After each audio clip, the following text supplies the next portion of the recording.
Bonsoir à vous tous. Bienvenue à notre première étude biblique du mercredi soir en 2023. À notre première occasion, en cette nouvelle année, de plonger les regards dans la loi parfaite de notre Dieu, surtout pour en tirer des leçons importantes dans notre marche avec le Seigneur. Ce soir, nous revenons à l'eschatologie biblique.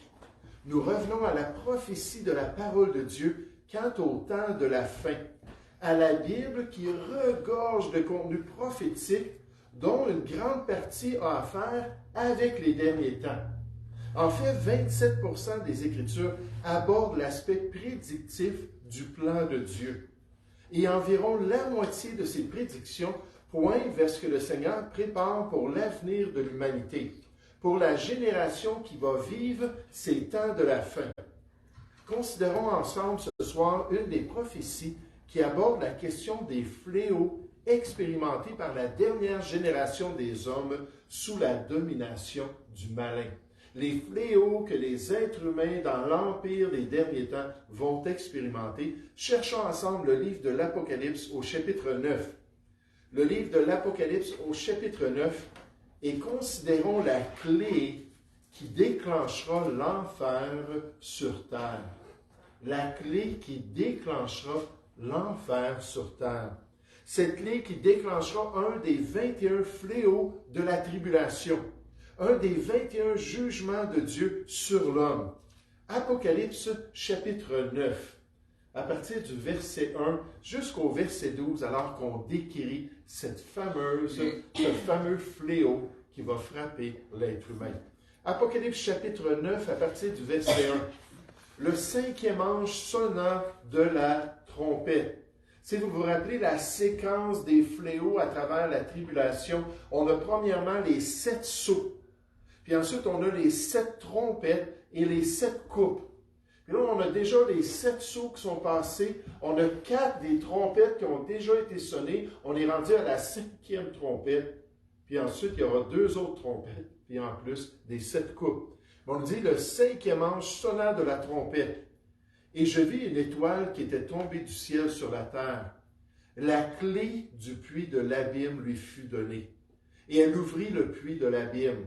Et il monta du puits une fumée, comme la fumée d'une grande fournaise. Et le soleil et l'air furent obscurcis par la fumée du puits. Des sauterelles sortirent de la fumée et se répandirent sur la terre. Et il leur fut donné un pouvoir comme le pouvoir qu'ont les scorpions de la terre. Il leur fut dit de ne point faire de mal à l'herbe de la terre, ni à aucune verdure, ni à aucun arbre, ce qui est le ravage normal des sauterelles dans les jugements de Dieu. On peut se souvenir contre Pharaon et l'Égypte, le 8e fléau qu'il a envoyé, c'était des sauterelles qui sont répandues sur la terre. On peut penser au peuple d'Israël dans Joël chapitre 1, alors qu'une série de sauterelles est venue ravager le pays. On nous dit au Moyen-Orient que des fois les sauterelles arrivent par centaines de millions. Puis ils arrivent dans une contrée, puis ils ravagent tout pendant des jours de temps. Puis là, après ça, ils décèdent, parce qu'ils ne vivent pas très très longtemps. Mais c'est vraiment un grand fléau. Et cette fois-là, on nous dit, mais seulement aux hommes faire du mal, seulement aux hommes qui n'avaient pas le sceau de Dieu sur leur front. Il leur fut donné, verset 5, non de les tuer, mais de les tourmenter pendant 5 mois, l'âge normal d'une sauterelle. Et le tourment qu'elle causait était comme le tourment que cause le scorpion quand il pique un homme. En ces jours-là, les hommes chercheront la mort et ne la trouveront pas. Ils désireront mourir et la mort fuira loin d'eux. Ces sauterelles ressemblaient à des chevaux préparés pour le combat. Il y avait sur leur tête comme une couronne semblable à de l'or, et leur visage était comme un visage d'homme. Elles avaient des cheveux comme des cheveux de femmes, et leurs dents étaient comme des dents de lion.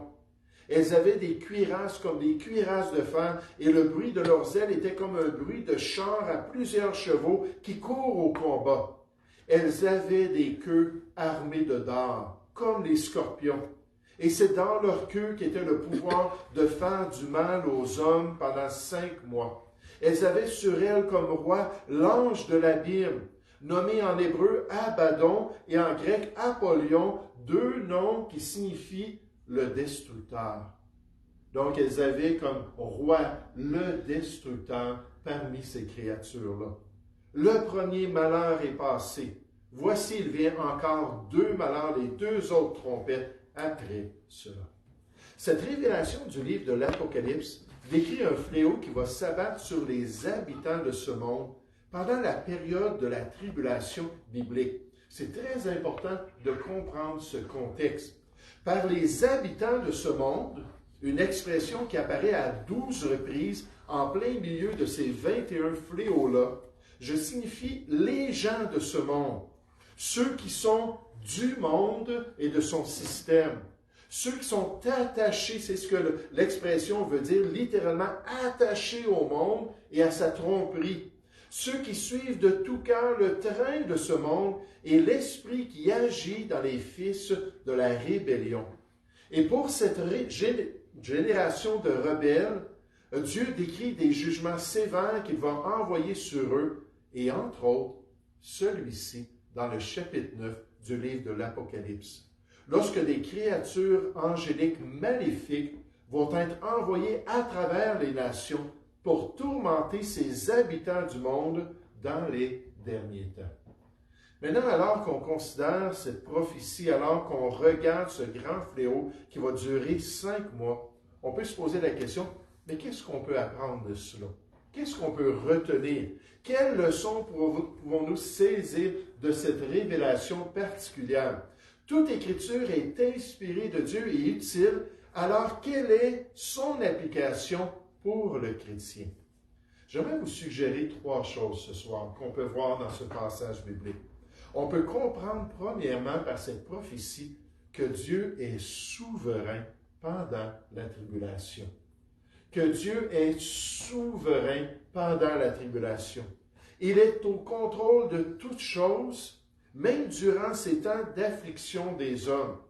Il gère toujours la race humaine selon son plan et sa volonté, comme dans ma vie. Il permettra la venue de ces fléaux au moment voulu pour accomplir son plan durant cette génération. Dans Apocalypse chapitre 9 au verset 15, on nous dit que les jugements de la tribulation vont venir à l'heure, au jour, au mois et dans l'année qui est déterminée par le Seigneur. Parce que Dieu est entièrement souverain sur ses jugements. Il est entièrement souverain sur le sort de l'être humain. Et regardez cette leçon-là qu'on tire de cette clé qui va déclencher ce grand fléau sur la terre. Verset 1 de notre texte. On nous dit le 5e ange sonna de la trompette. Et je vis une étoile qui était tombée du ciel sur la terre. La clé du puits de l'abîme lui fut donnée. Maintenant, c'est important de comprendre que dans les Écritures, les étoiles de Dieu souvent représentent le monde angélique. Ça peut être de bons anges, ça peut être de mauvais anges. Ici, on nous parle d'une étoile ou d'une créature qui reçoit l'autorité d'ouvrir l'abîme, qui reçoit les clés pour permettre à ce fléau de se manifester. Verset 2, « Et elle ouvrit le puits de l'abîme, au son de la 5e trompette, selon le plan du Seigneur, selon son temps et sa volonté, et il monta du puits une fumée comme la fumée d'une grande fournaise, et le soleil et l'air furent obscurcis par la fumée du puits. » Dieu est souverain sur l'histoire de l'homme. Il décide tout ce qu'il va permettre dans le passage des êtres humains dans ce monde. Il utilisera ses jugements soit pour toucher le cœur des hommes ou pour punir sa rébellion profonde. Et cette clé infernale sera remise à cette étoile, cette créature angélique, seulement au moment choisi par le Dieu souverain. Je ne sais pas si vous avez reçu de vos amis ce vidéo-là qui est partagé parmi les chrétiens ou près du Jourdain alors qu'il y a eu un peu de sécheresse. Ils voient des crevasses dans la terre, puis là ils arrivent avec des micros, puis ils mettent ça dans les crevasses, puis ils entendent quelque chose. Puis vraiment, moi j'ai entendu une vidéo, puis on dirait là, que c'est comme des créatures qui sont en dessous de la terre. Là, ils disent, est-ce que ça se pourrait que ce sont les sauterelles qui sont là? Est-ce que ça se pourrait que ce sont ces créatures-là, que les changements climatiques, tout ça, nous permettent de les entendre? Moi, je n'ai aucune réponse pour ça. Et ça ne m'intéresse même pas, parce que je sais que ce n'est pas leur temps, de toute manière. Mais Dieu, dans son temps, alors qu'il va faire venir ses jugements, va déterminer exactement le temps dans sa souveraineté où ces choses vont paraître sur la terre. Dans sa révélation à Jean au chapitre 1 de l'Apocalypse, Jésus a dit à son apôtre bien-aimé, il a dit « J'étais mort, et voici je suis vivant au siècle des siècles. Je tiens les clés de la mort et du séjour des morts. » Et les clés, nécessairement, dans les temps bibliques, ça représentait l'autorité, ça représentait l'accès, ça représentait le pouvoir. Et là, le Seigneur Jésus est en train de dire à Jean, tu vas voir toutes sortes de révélations, puis je veux juste que tu comprennes que c'est moi qui suis au contrôle. C'est moi qui possède les clés. Quand j'ai accepté le Seigneur, il y avait un vieux diacre qui s'appelait Alain dans notre assemblée. Puis Alain était en charge, on louait un local dans un gymnase, on n'avait pas de bâtiment. Puis il était en charge d'aller le dimanche matin puis le mercredi soir pour mettre les chaises, sortir le piano, le système de son, puis ainsi de suite.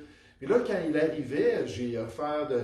Peut-être qu'il me l'a demandé, mais je pense que j'ai offert de l'aider, je ne me souviens pas tout à fait. Puis là, il a sorti un gros trousseau de clés. Là, j'aimerais dire que j'ai un peu honte parce qu'il n'y a pas grand clé là-dessus. Mais il y avait tout un gros trousseau de clés pour tous les locaux à travers le bâtiment de l'école là-bas. Puis quand je le voyais, je disais, ah, ça c'est l'homme clé. Hein, c'est celui qu'on veut côtoyer si on a besoin d'aller à la bibliothèque. Si on a besoin de rentrer dans la classe là, des professeurs ou peu importe où on veut aller dans le bâtiment, il était la personne ressource à trouver. Puis un jour, Alain s'est tourné vers moi, ça faisait quelque temps que je travaillais avec lui, puis il m'a remis ça, puis il dit, maintenant c'est toi l'homme clé. C'est toi qui vas avoir la responsabilité. Mais Jésus a dit, je tiens les clés de la mort et du séjour des morts. Parce que c'est Dieu qui est souverain. À l'église de Philadelphie, le Fils de Dieu se présente comme celui qui a la clé de David. Celui qui ouvre et personne ne fermera. Celui qui ferme et personne n'ouvrira, parce que Jésus est totalement souverain sur toutes les œuvres de Dieu. Dans Jean 5 au verset 22, Dieu a dit qu'il a remis tout jugement de l'être humain au Seigneur Jésus-Christ, au Fils de l'homme lui-même. Et il va se manifester dans toute son autorité dans les derniers temps. Les événements qui suivent le retentissement de la 5e trompette sont expliqués en détail dans ce passage, Apocalypse chapitre 9, ce qui implique qu'il s'agit d'une étape très importante dans les jugements progressifs et croissants de Dieu sur la terre. Cette étoile, qui représente probablement Satan lui-même, fut chassée du ciel au début de la grande tribulation et elle a reçu la clé du puits de l'abîme. L'abîme est la demeure des démons d'après le Nouveau Testament, entre autres. Il y a différentes utilisations, mais une des utilisations, surtout dans les évangiles, c'est pour parler de la demeure des démons.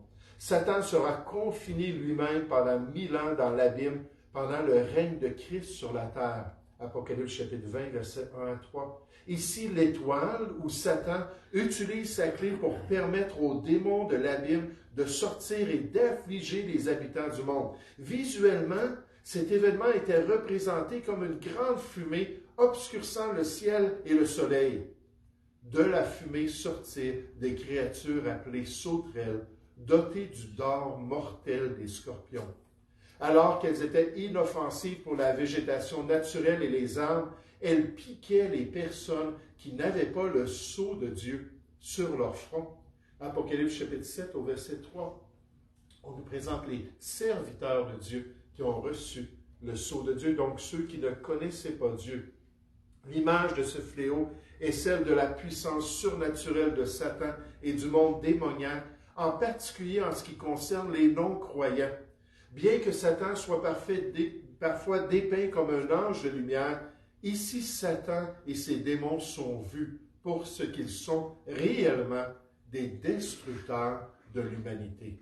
Ce jugement confirme ce qui avait déjà été suggéré dans les jugements précédents, à savoir que la grande tribulation, telle que Christ l'a décrite dans Matthieu 24, sera un temps de grande angoisse, sans équivalent depuis le commencement du monde jusqu'à présent, et qui ne sera jamais égalé.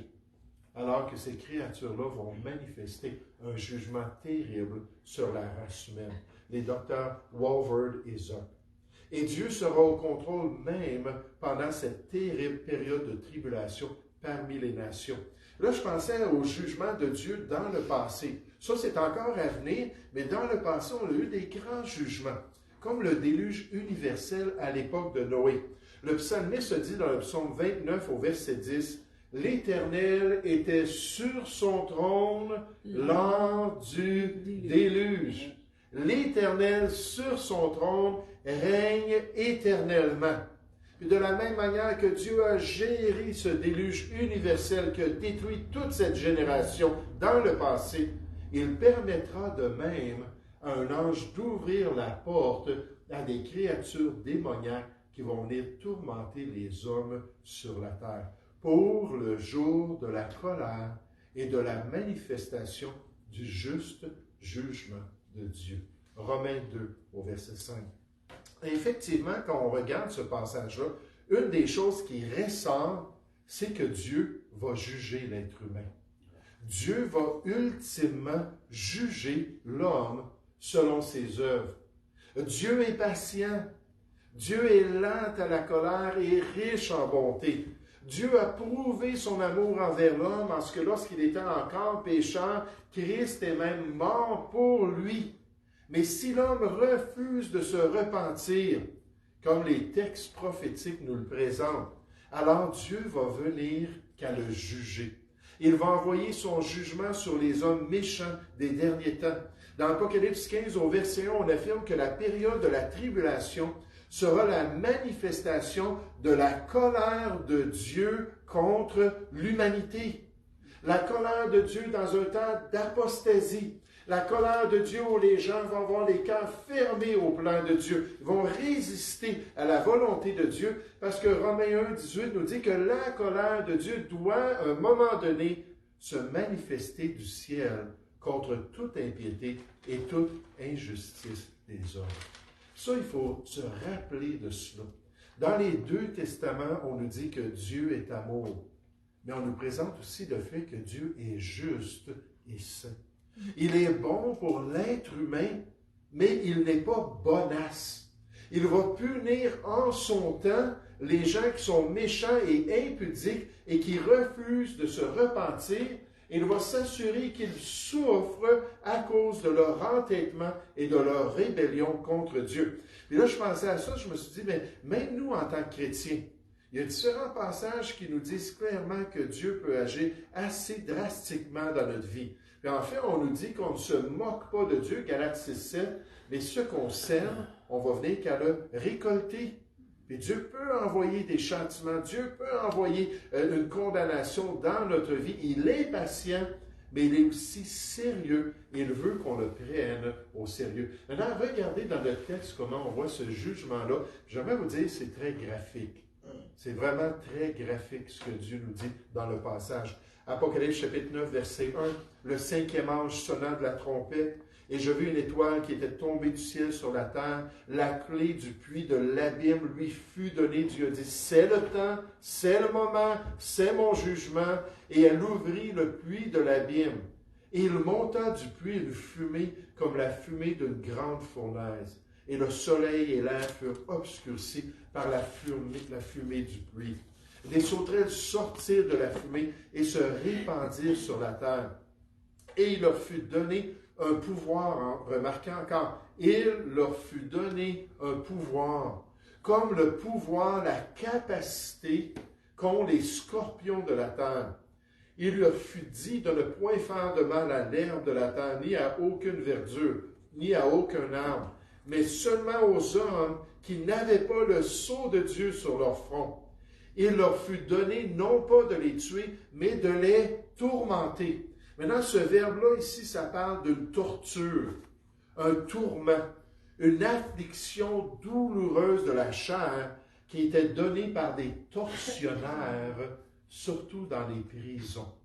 lorsqu'on voulait questionner une personne, lorsqu'on voulait interroger une personne, s'assurer qu'il confesse. On entend ça aujourd'hui, que des personnes, cette semaine, j'ai entendu une personne, je ne me souviens pas si c'était en Chine ou en Corée du Nord, dans un pays communiste, elle a dit, oui, j'ai confessé, mais on m'a torturé, puis j'ai confessé malgré moi. Je ne pouvais plus résister.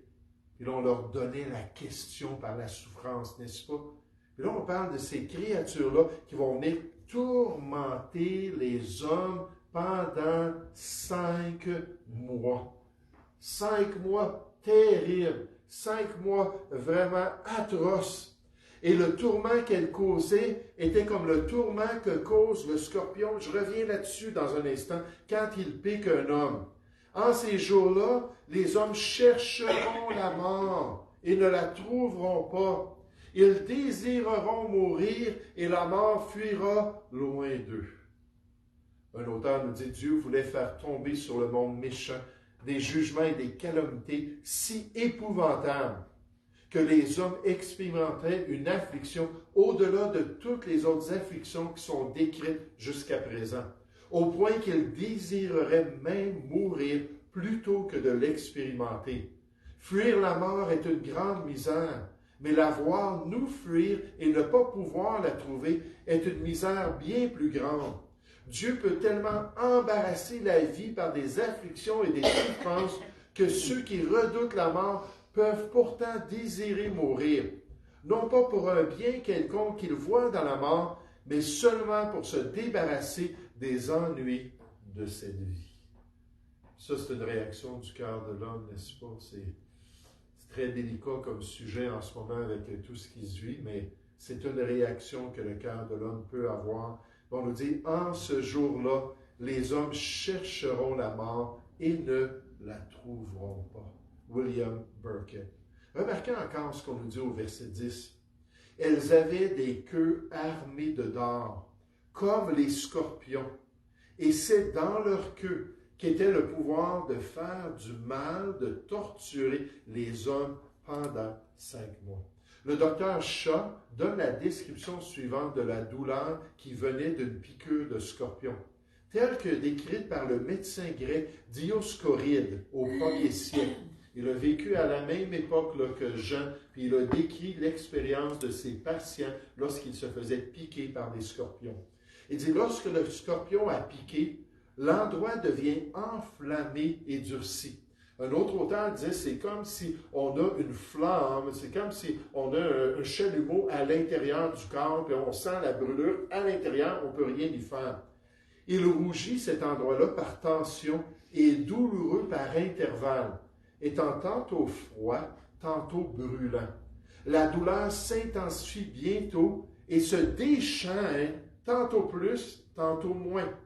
Une transpiration succède, accompagnée de frissons et de tremblements, alors que le venin fait son travail dans le corps humain. Là, imaginez, là, c'est pas pendant juste une journée là, où la personne décède, c'est 5 mois de temps que la personne vit ça.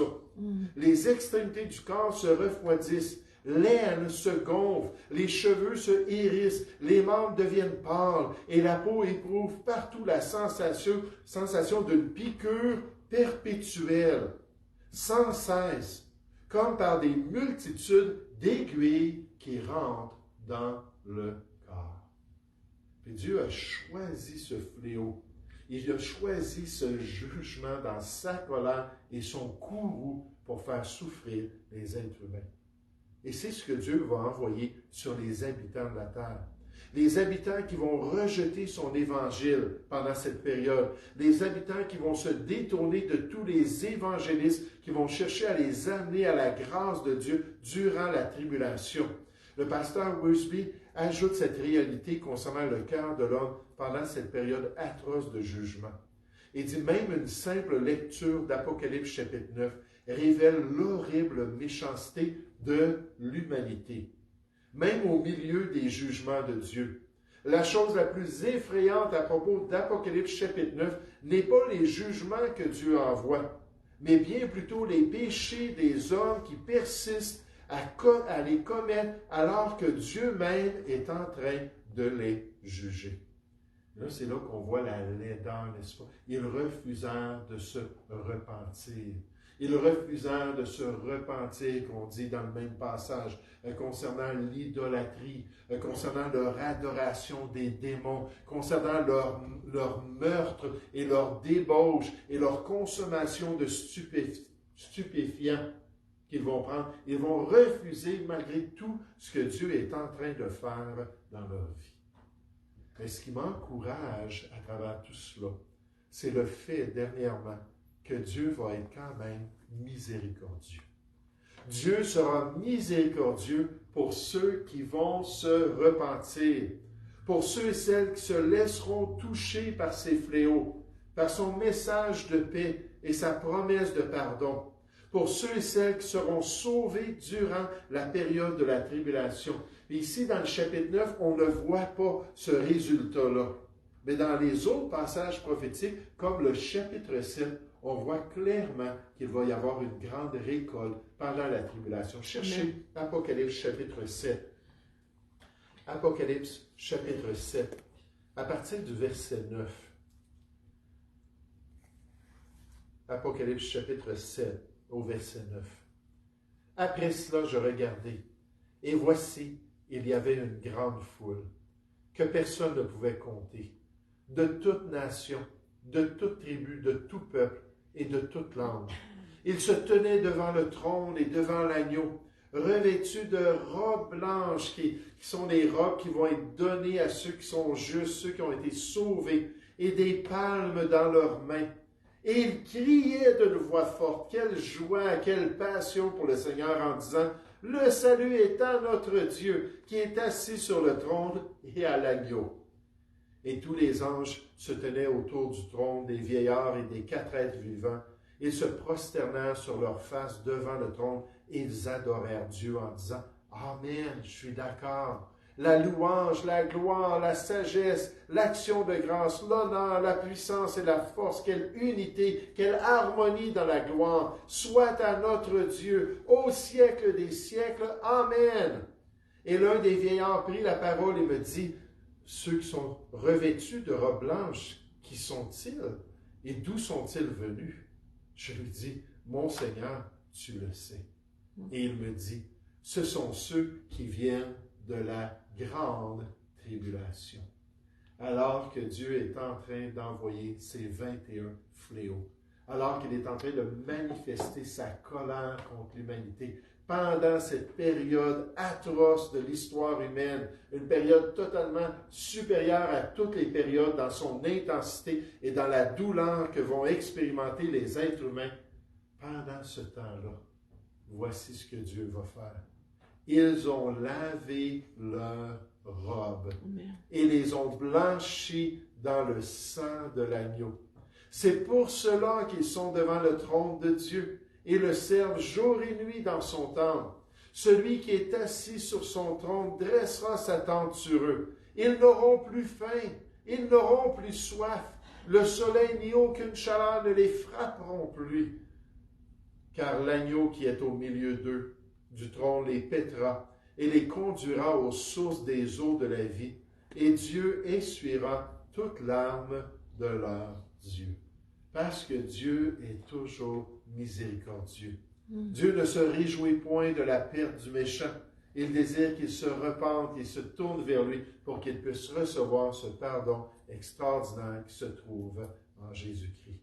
Oh, qu'est-ce qu'on apprend ce soir? Premièrement, Dieu est souverain.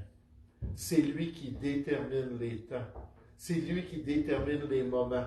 C'est lui qui détermine le jugement qui doit frapper l'être humain. Après toute sa longanimité, après toute cette patience-là, ne voulant pas qu'aucun périsse, 2 Pierre 3,9 nous dit, mais voulant que tous arrivent à la repentance. Puis il appelle tous les hommes, acte 17, 31, à se repentir, à se tourner vers celui qui doit juger les vivants et les morts, le Seigneur Jésus-Christ. Mais en son temps, il va dire, vas-y, pars, puis va ouvrir la prison angélique et permet à ces sauterelles maléfiques de partir et de se répandre sur toute la terre. Puis tous les hommes qui n'auront pas la marque de l'allégeance au Seigneur, frappez-les, puis qu'ils souffrent, qu'il brûle intérieurement pendant 5 mois de temps. 5 mois de tourments terribles. Et à travers tout cela, il va y en avoir qui vont se repentir. Dieu doit juger l'être humain. Ça fait partie de sa nature, ça fait partie de son plan. S'il ne se repent pas, mais Dieu veut être miséricordieux envers tous. On peut se réjouir que malgré tout ce qu'on voit dans les prophéties des derniers temps, tous les livres apocalyptiques avec leur description graphique de ce qui va se produire sur la terre, qu'on voit toujours la lueur de la miséricorde de Dieu pour ceux qui sont sensibles et qui ouvrent leur cœur à l'œuvre du Seigneur. Nous allons prier ensemble. Oui, Père Céleste, merci Seigneur pour ce passage très graphique, Seigneur, que tu nous présentes, ces créatures vraiment repoussantes, Seigneur, avec des caractéristiques partiellement d'animaux, des caractéristiques partiellement d'humains, et des créatures qui vont être épouvantables, alors qu'ils vont se promener dans les rues, puis qu'ils vont chercher les hommes qui ont la marque de la bête et qui se sont détournés du plan de Dieu, et qui vont arriver avec leur dard et qui vont frapper ces gens-là pour qu'ils puissent être tourmentés nuit et jour pendant 5 mois de temps. Mais merci, Père Céleste, pour cette grande foule. Merci pour ceux qui vont avoir les yeux ouverts durant cette période. Merci pour ceux qui vont entendre cette bonne nouvelle du royaume et qui vont se tourner vers le Seigneur Jésus-Christ. Et merci que c'est lui qui a subi notre condamnation. Père Céleste, je te prie que tu puisses nous aider à continuer à partager la bonne nouvelle de Christ et nous aider à nous rappeler que même après le départ de l'Église, ton œuvre ne sera pas terminée, alors que tu as choisi tous ces serviteurs scellés pour le ministère chrétien qui vont aller à travers le monde pour partager la bonne nouvelle. Et lorsque le témoignage, Seigneur, de ta grâce et de ta miséricorde aura été rendu à toutes les nations, Seigneur, tu nous dis alors viendra la fin. Et Père, merci pour ta patience et ton salut. Nous te prions au nom du Seigneur Jésus. Amen.